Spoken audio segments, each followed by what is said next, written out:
Hello there, morons. It's Victor King of the Morons, Godfather J Vlogging here with a quick video response to Rachel and June's new video put out 2 days ago entitled Amazing Adventure Korea, in Japanese, Tabe Aruki Kankoku Seoul. So as we walk around, eat and walk around in Seoul, Korea. South Korea, of course. Now, Rachel and June are very popular vloggers, and they often put out videos that get thousands and thousands of views, sometimes in the hundreds of thousands. This particular video is no exception. It has 32,000 views in 2 days, 2,146 thumbs up, and 172 thumbs down. Now, you might think, okay, that's a very small percentage, not even 10%. True, it's about, I don't know, 8%. Somebody figure out the math. However, if you compare it to one of her other videos, a video that she put up a week ago that has almost the same amount of thumbs up, 46,000 views and 2,000 thumbs up, and only 16 thumbs down, which is tiny, not even 1%. What is that? 0.01? Nothing, not even 1%. Wow, what's the big deal? Why the big difference? Because a very small percentage of very vocal Japanese hate Korea so much that they actively, they go out of their way to thumb this thing down. Now the thumbs down is not really a big deal. In fact, the other thing that if you really hate a video and you don't want people to watch it, the best thing you can do is not leave a comment and not thumb it up or down. Just leave it alone, because it gets out of it. When you're thumbing a video either way, it helps that video gain momentum, gain ranking in the YouTube Google mammoth machine, the algorithm. So anytime you react to a video, it actually goes and helps that video go up, especially if you leave a comment or you thumb it up. But thumbing down helps as well, because people are interacting with it, and it means people are watching it, right? And if you read through the comments, it's kind of sad. Some of the, this is not the majority of Japanese, it's just a very small percentage, but some of them hate it so much that they actually said, some of the comments like, I unsub because of this. I really don't like that you are connecting Korea with Japan, because apparently the fact that she lives in Japan or makes so many videos about Japan, and usually makes videos of Japan, is really bothering some people, because now she's made a video about Korea, and people, oh my God, people are going to think that Korea and Japan are the same because foreigners are stupid. They can't figure out the difference, right? Which is actually kind of true. But if anything, this helps people realize that they're different. Things like that. Anyway, not a lot of negative comments, but of course, those are the ones that are interesting to read. So I encourage you to go over there and read, and if you want to, you can comment them or whatever. It's not that interesting. But personally, I find this pretty interesting, because Japanese, unlike foreigners, do not feel the need to find other opinions to reassure themselves of their own opinion.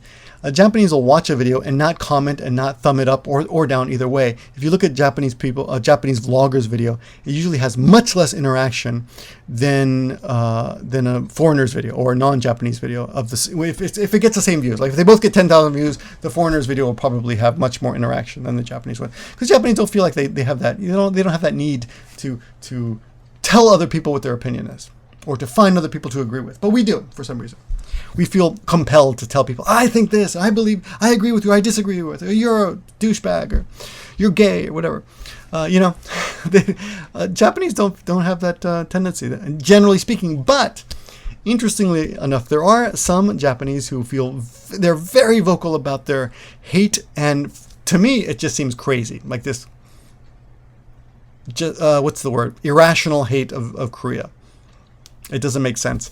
And they write things like, oh, you don't understand. Koreans come to Japan and they're all criminals and they're really ruining Japan and they're stealing Japanese culture. And it's just silly. It's just silly. I feel a little bit sad for Rachel and June. I haven't talked to either of them about this, but I'm sure we will at some point. And I'm sure she's just face palming. She's like, oh, so silly, so silly.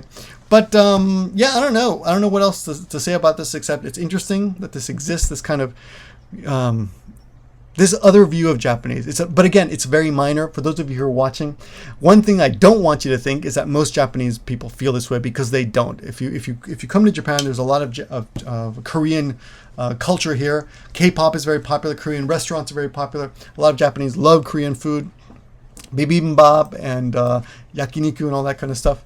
Very popular here. And of course, Korean dramas, TV dramas. Oh my God, especially the Obasans, they love it here. But I just wanted to point this out to you because it's happening right now. You know, this video is only 2 years old, 2 days old. So go over there and check it out while it's still hot and while these video comments are happening. And facepalm yourself as you read through some of the more ridiculous videos. If you do find an especially interesting video, please, I don't know, I'd like to know. I don't know if you can send it to me or post it back onto this video just to tell me what you found, because there's some of them are pretty ridiculous. Again, I do not hate Korea at all. I think Korea's a pretty cool country. I've been there. It's interesting. It is economically behind Japan a little bit. Not a criticism, you know, that's just the way some countries are a little bit behind Japan, a little bit, of course. And I wouldn't say it's necessarily a third world country, of course. It's got Samsung, it's got amazing industry, and they make cars and things like that. But it's in a way, it's almost more interesting than Japan because it's kind of older in that, of course, not time-wise older, but when you go over there, like there's more food stalls. It's a little bit rougher, you know, it's a little bit more rustic, a lot of it. It's a hell of a lot cheaper, generally speaking. You know, it's different. Of course, there are tons of similarities between Japan and Korea. And I think that's one reason they can't stand each other. If you've ever noticed, this is true with religion. Religions that are very similar, they kind of hate each other over the different, they fiddle over the differences, but you never hear about like Buddhists and Catholics hating each other. They just kind of ignore each other. And cultures are very different. They just, you guys are just different. Forget about you guys. But often when two cultures are very similar, those are the cultures that really can't stand each other. A little bit like brothers, right? I don't know if you have a brother. I have a brother, but you know, growing up, you fight over the stupidest things. And I kind of feel sometimes that Japan is that way. And the Japan-Korea relationship is that way. Oh, side note. Some American expert on Japan recently, this was in Japan Times like a week ago, declared that the ongoing hostilities or bad relations between Japan and Korea exist because, well, they're both at fault. That's what he was saying. He was basically saying it takes two to tango, and I got to tell you, I'm pretty sure he's right. So let me know what you think about this, or if you're interested in this at all, or if you find any good comments on the video, check it out. I got to go. I got a really important video to pump out, which I think you'll be very excited to see. The next video is just going to blow your socks off, and it's going to be right here, probably in a few minutes.